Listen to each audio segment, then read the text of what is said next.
D'une capacité de traitement de pétrole brut de 2,7 millions de tonnes par an, la raffinerie d'Alger est en cours de réhabilitation et de rénovation pour un coût de 908 millions de dollars, équivalent 68 milliards de dinars, et ce pour seul objectif. Avec la rénovation des unités existantes et la construction de nouvelles unités, nous allons satisfaire la demande en essence et en jet sur le long terme, mais concernant la production de gasoil, il y a une consommation assez importante au niveau de la région centre. Nous allons satisfaire la demande sur le court terme. Pour augmenter la capacité de traitement de brut à 35%, c'est-à-dire de 3,7 millions de tonnes par an, les unités de distillation atmosphérique et celles du gas plant destinées pour la séparation des GPL seront réhabilitées avec le démantèlement du four du topping. Par ailleurs, de nouvelles installations de technologies récentes seront réalisées.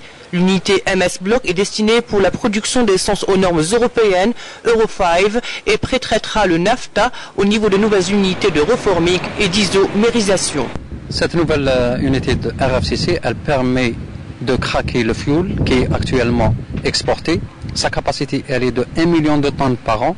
Elle permet de produire du gasoil, d'essence et de GPL.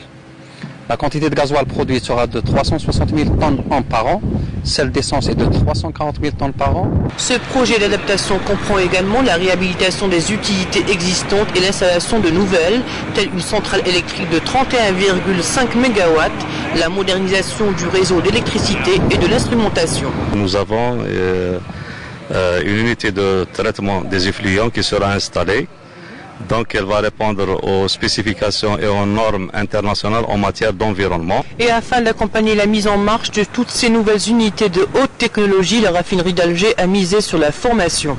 Donc on a commencé par un programme de formation à travers l'IAP, donc concernant les techniciens supérieurs et les ingénieurs.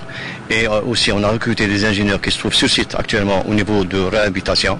Et on a constitué des groupes d'anciens opérateurs pour les faire une formation avec le technique sur site et à l'étranger. Dès sa mise en marche en 2015, la raffinerie d'Alger pourra ainsi sécuriser l'approvisionnement de la région du centre, dont la consommation en carburant ne cesse de croître au fil des années.